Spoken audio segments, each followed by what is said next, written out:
శ్రీమాత్రే నమః. ప్రేక్షక దేవుళ్లకు నమస్కారం. ఈ వీడియోలో మనం తులారాశి వారికి జీవితంలో ఏ వయసులో అభివృద్ధి వస్తుంది, ఏ రంగాల్లో వీళ్ళు బాగా రాణించగలుగుతారు, జీవితంలో ఎటువంటి జాగ్రత్తలు తీసుకుంటే జీవితంలో పైకి వస్తారు, వీళ్ళకి జీవితంలో మెయిన్ లైఫ్ టర్నింగ్ పాయింట్ ఎప్పుడు వస్తుంది అనే విషయాలు మనం పరిశీలించే ప్రయత్నం చేద్దాం. సాధారణంగా తులారాశి వారు అంటేనే సెలబ్రిటీ సంబంధించినటువంటి రాశి ఇది. ఈ రాశిలో జన్మించిన, ఈ లగ్నంలో జన్మించిన, ఏదో ఒక రంగంలో వాళ్ళు ఎంత చిన్న కుటుంబంలో కానీ సాధారణ కుటుంబంలో జన్మించినప్పుడు కూడా వాళ్ళ యొక్క ఐడెంటిటీ, వాళ్ళ యొక్క ప్రతిభ ఏదో రంగంలో జీవితంలో పైకొచ్చి చాలా అభివృద్ధి చెంది మరణించిన తర్వాత కూడా వాళ్ళ యొక్క నేము శాశ్వతంగా ఉండిపోయే విధంగా చాలామంది ఈ లగ్న లేదా తులారాశి జాతకంలో మనకు కనబడుతూ ఉంటారు. ఎక్కువగా వీళ్ళు ప్రారంభ జీవితంలో సాధారణ లైఫ్తో జీవితాన్ని ప్రారంభించినప్పుడు కూడా అంచెలంచెలుగా జీవితంలో అనుకున్న సాధిస్తారు. ఎక్కువగా సినిమా రంగంలో, టీవీ మీడియా రంగంలో ఎక్కువగా రాణిస్తూ ఉంటారు. అలాగే న్యాయవాద వృత్తిలో ప్లేటర్లుగా, జడ్జిలుగా కూడా రాణించగలుగుతూ ఉంటారు.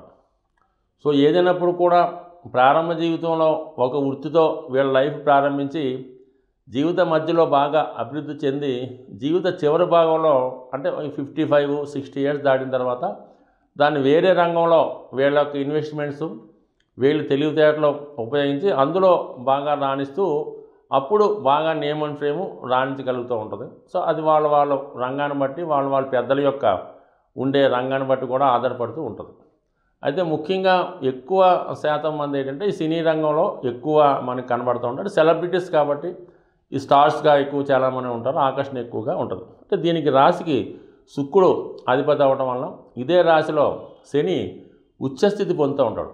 అంటే శనికి స్వక్షేత్రం కన్నా బలమైన క్షేత్రం ఈ తులారాశి అవ్వడం వల్ల వీళ్ళకి పబ్లిక్ సపోర్ట్ ఎక్కువగా ఉంటుంది. అంటే రాజకీయ నాయకులకి ఓటర్లు, ఈ జనాలు అంటే ఈ ప్రజలు ఫాలోవర్స్ లాగా, అలాగే సినీ రంగంలో ఉన్న వాళ్ళకి కూడా అభిమానులు, ఈ విధంగా జనం యొక్క అభివృద్ధి అంటే మాస్ ఫాలోయింగ్ ఎక్కువగా ఉండడం వల్ల వాళ్ళ జీవితంలో ఎక్కువగా రాణించగలుగుతుంటారు. అంటే ఈ తులారాశి వారు ఎక్కడికి వెళ్ళినా కూడా అక్కడ 10 మంది వీళ్ళకి సపోర్ట్ చేస్తూ ఉంటారు, వీళ్ళని అనుసరిస్తూ ఉంటారు. చిన్న నాయకుల నుంచి పెద్ద స్థాయి దాకా కూడా వెతుకుతూ ఉంటారు. కాబట్టి ముఖ్యంగా ఈ శని ఉచ్చస్థాయి వల్ల ఈ విధంగా ఉంటుంది. శుక్రుడు యొక్క మూల త్రికోణ రాశి అవ్వడం వల్ల ఏంటంటే వీళ్ళకి ఒక అట్రాక్షన్ కనబడుతూ ఉంటుంది, ముఖంలో గ్లో ఉంటుంది, ఆకర్షణ శక్తి ఎక్కువగా ఉంటుంది.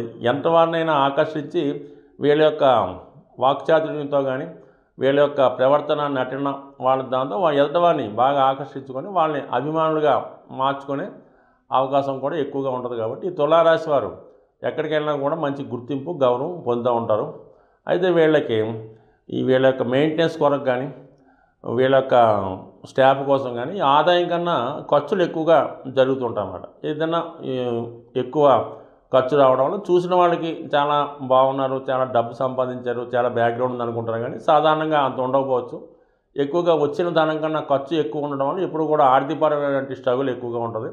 అయితే సమయానికి ఏదో విధంగా ధనం వస్తుంది కానీ నిలవ ధనం ఉండకపోవచ్చు. సో అందువల్ల ముఖ్యమైన కార్యక్రమాలకి ధనం లేకపోవడం, కొంతమంది మరీ లగ్జరీగా ఉండడం వల్ల, కొన్ని ఇతర వ్యామోహాల్లో పట్టడం వల్ల ఎక్కువగా నష్టపోయే అవకాశం ఉంది. సరే, ఇక్కడ మనం తులారాశి వారికి సాధారణంగా 24వ సంవత్సరం నుంచి వీళ్ళ యొక్క అభివృద్ధి ప్రారంభమవుతుంది. 33వ సంవత్సరం తర్వాత ఇంకా టాప్గా హైలైట్గా ఉంటుంది. ఇంకా వాళ్ళు బాగా కష్టపడిన వాళ్ళకి 60 ఇయర్స్ దాటిన తర్వాత చాలా అభివృద్ధి అంటే మొత్తం అంటే 24వ సంవత్సరం వాళ్ళ నేము ఒక రాష్ట్రం వరకు ఉంటే 30 సంవత్సరానికి ఇంచుమించుగా భారతదేశం అంతా వ్యాపిస్తే 60 ఇయర్స్ రాబోతుంది మొత్తం వరల్డ్ అంతా వచ్చే విధంగా వాళ్ళ యొక్క అభివృద్ధి కారణం అవుతుంటుంది.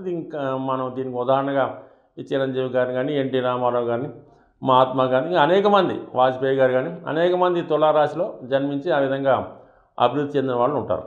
ఇంకా ఈ రాశిలో ఉన్నటువంటి నక్షత్రాలను మనం గమనిస్తే చిత్తా, స్వాతి, విశాఖ చూడు 3 కూడా ఒకదాని మించి ఒక నక్షత్రాలు. ఈ చిత్తా నక్షత్ర జాతకులకి కుజుడు ఆధిపత్యం అవడం వల్ల ఈ తులారాశిలో ఉన్నటువంటి చిత్తా నక్షత్ర జాతకులు వీళ్ళ యొక్క డ్రెస్ విధానంలో కానీ వాడే వాహనాల్లో కానీ చాలా కొత్తదనం కనబడుతూ ఉంటుందన్నమాట. ఏదైనా కొత్తదాన్ని బేగా స్వీకరిస్తారు. బాగా ఫాస్ట్గా స్పోర్ట్స్ వాహనాలు లాంటి బాగా ఖరీదైన వాహనాల్లో ప్రయాణిస్తూ ఉంటారు. వాళ్ళ డ్రెస్ విధానంలో కూడా కొంత ఐడెంటిటీ ఉంటుందన్నమాట. కొంత డిఫరెంట్గా డ్రెస్ వేసుకోవడం వల్ల అనిపిస్తూ ఉంటుంది. వీళ్ళు కొత్త విషయాన్ని కనిపెట్టడం కానీ, అంటే చిత్తా నక్షత్రానికి అంతటి పవర్ఫుల్ ఉంటుందన్నమాట. ఆ నక్షత్రానికి సింబల్ కూడా ఒక మంచి వజ్రం లాంటి గుర్తుండడం వల్ల వాళ్ళు కూడా బేగా రాణించగలుగుతుంటారు. అలాగే విశ్వకర్మ ఈ నక్షత్రానికి అధిదేవతగా ఉండడం వల్ల, అంటే విశ్వకర్మ ఏంటంటే ఈ ఆయుధాలు, అంటే ఎవరన్నా దేవతలకి ఆయుధాలు తయారు చేసి ఇస్తూ ఉంటాడు అనమాట. అందుకని ఈ నక్షత్ర జాతకులు ప్రస్తుతం మంచి ఇంజనీరింగ్ సంస్థల్లో కొత్త కొత్త వాహనాలు కనిపెట్టే విషయంలో కానీ, అలాగే కొత్త కొత్త యంత్రాలు కానీ, ఈ రాకెట్లు కానీ ఇవన్నీ కూడా కనిపెట్టే స్థాయిలో ఉంటారు. అలాగే ఎక్కడికి వెళ్ళినా కూడా వీళ్ళు లీడర్షిప్ క్వాలిటీ కనబడుతూ ఉంటుంది. అంటే వీళ్ళకి ప్రారంభంలో కుజుడు ఒక 3.5 సంవత్సరాలు, రాహు 18, అంటే 21, 22 తర్వాత గురుదశ స్టార్ట్ అవుతుంది. అక్కడి నుంచి వీళ్ళ యొక్క డెవలప్మెంట్ అనేది చాలా బాగుంటుంది. ఇంకా శని దశ రాబోతులకు చాలా సక్సెస్ఫుల్గా స్థిరపడిపోతారు అనమాట. అంటే చతుర్దశ శని మహాదశ అవడం వల్ల 19 సంవత్సరాలు చాలా బాగుంటుంది. ఇంకా స్వాతి నక్షత్రం అన్నది ఇంకా మనం అన్ని నక్షత్రాల్లో కూడా ఒక సక్సెస్ఫుల్ నక్షత్రం. అది ఒక మంచి పవర్ఫుల్ స్టార్ అవ్వటం వల్ల స్వాతి నక్షత్ర జాతకులు చిన్నప్పటి నుంచే వాళ్ళ యొక్క అభివృద్ధి ప్రారంభమవుతుంటుంది. ప్రారంభంలో రాహు దశ ఉండడం వల్ల, రాహు ఈ మారువేషాలకి కంప్యూటర్ రంగానికి కారణం అవడం వల్ల ఎక్కువగా ఈ కంప్యూటర్ సాఫ్ట్వేర్ రంగంలో ఉన్నవాళ్ళు, అటు సాఫ్ట్వేర్ ఇండస్ట్రీ స్థాపించిన వాళ్ళు, దాన్ని కనుక్కున్న వాళ్ళు, దాంట్లో పనిచేసేవాళ్ళు, వీళ్ళంతా కూడా ఏదో విధంగా ఈ రాహు యొక్క నక్షత్రాలతో కనెక్ట్ అయి ఉంటారు. అలాగే వాయుతత్వ రాశులైనటువంటి కుంభరాశితో కానీ, తులారాశితో కానీ, మిథున రాశితో కూడా కనెక్ట్ అయి ఉంటారు. అలాగే విదేశ సంస్థల్లో పనిచేసేవాళ్ళు కానీ, విదేశంలో ఉద్యోగం చేసేవాళ్ళు, వీళ్ళంతా కూడా ఈ రాహు కనెక్ట్ అయి ఉంటారు. ఈ రాహు దశ వీళ్ళకి ప్రారంభంలో రాహు దశలో ప్రారంభమవుతుంది.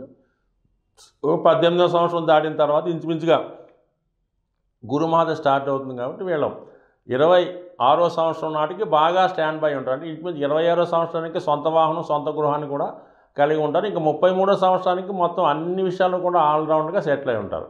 అయితే ఇది కరెక్ట్గా ఉన్నప్పుడు మాత్రమే జరుగుతూ ఉంటుంది. అంటే ప్రారంభంలో వీళ్ళు చదువుకున్నప్పుడు రాహు ప్రభావం వల్ల, మిత్రుల ప్రభావం వల్ల కానీ, వేరే కారణాల వల్ల కానీ, ఈ యొక్క స్త్రీలోలత్వానికి కానీ, ఇతరుల మీద ఆసక్తి లేదంటే చెడు వ్యసనాలకు లోనప్పుడు మాత్రం జీవితం కంపల్సరీగా పతనం అవుతూ చిన్న చిన్న సహాయకులుగా మామూలుగా కాలక్షేపం చేసుకుంటూ ఈ బార్లు ఎందు, రెస్టారెంట్లు ఎందు, ఆఫీసు బాయ్లు గాను, లేదంటే కాల్ షెడ్లోనూ పనిచేసుకుంటూ ఒక దీనమైన జీవితాన్ని కూడా గడిపేవాళ్ళు ఈ స్వాతి నక్షత్రంలో ఉంటారు. అయితే ఏంటంటే వాళ్ళు అది ఖచ్చితంగా అది చెడు వ్యసనాలకు లోనైనప్పుడు, పెద్దల మాట విన్నప్పుడు, బ్యాడ్ హ్యాబిట్స్ లోనైనప్పుడు మాత్రం జరుగుతూ ఉంటుంది. ఎక్కువ శాతం మందికి అలా జరుగుతుంది. ఏదో కొద్ది మందికి మాత్రం ఈ విధంగా జరిగే సూచనలు ఉన్నాయి. కాబట్టి కొద్దిగా ఎవరికైనా సరే ఈ రాహు సంబంధించినటువంటి దశ వాళ్ళు చదువుకునే టైంలో వచ్చినప్పుడు కంపల్సరీగా వాళ్ళు పేరెంట్స్ జాగ్రత్త తీసుకోకపోతే కంపల్సరీగా ఏదో విషయంలో ఇక ఇబ్బంది పడి మళ్ళీ 2-3 సంవత్సరాల తర్వాత సెటిల్ అవుతుంటారు. సో ఇంకా విశాఖ నక్షత్రం, ఇది చాలా విశాఖ నక్షత్రానికి ఇంద్రుడు, అగ్ని 2 బలమైనటువంటి దేవతలు ఆధిపత్యంలో ఉండడం వల్ల వీళ్ళు ఒక వృత్తిలో జీవితాన్ని ప్రారంభించి ఒక వృత్తిలో ఎండ్ చేస్తూ ఉంటారు. ఎప్పుడు కూడా ఇతరులకి హెల్ప్ చేసే సౌకర్యం ఎక్కువగా ఉంటుంది. ఎదుటివాడు ఎంత అభివృద్ధి చెందితే అంతకు మించి డెవలప్మెంట్ చేసే ప్రయత్నం చేస్తూ ఉంటారు.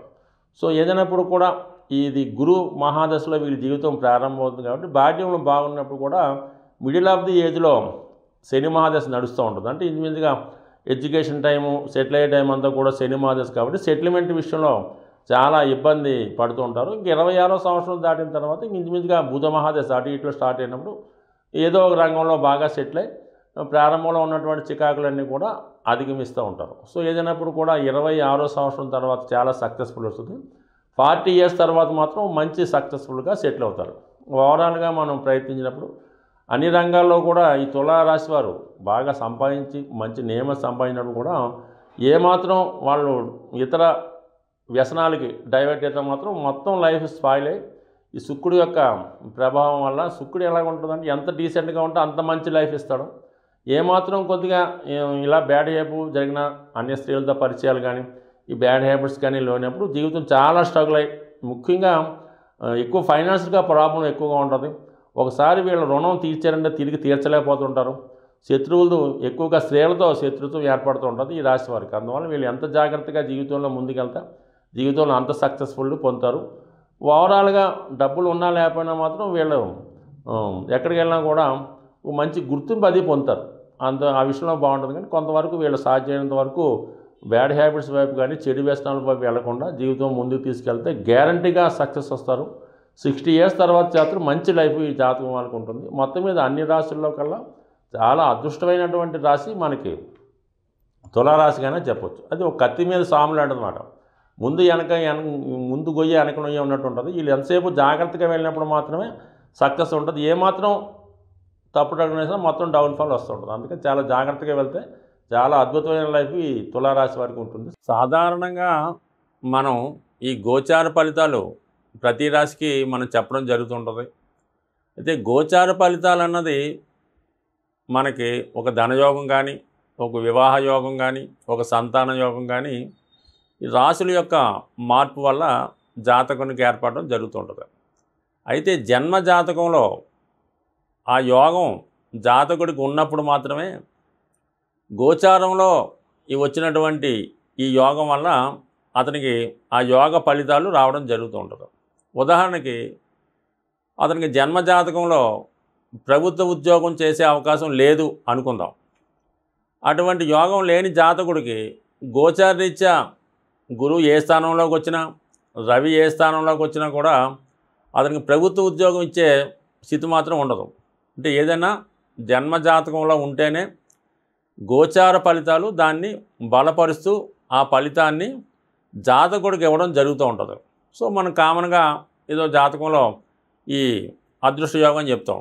జాతకంలో లేనిది, జన్మ జాతకంలో లేనిది ఈ గోచారంలో ఏ విధంగా కూడా ఆ ఫలితాలు జాతకుడికి లభించమాట. సో ఏదైనా కేవలం 25% వరకే కూడా మనం చెప్తున్నటువంటి గోచార ఫలితాలు తీసుకోవాలి తప్ప ఇందులో అదృష్టం వచ్చింది అంటే సంతోషపడడానికి ఉండదు.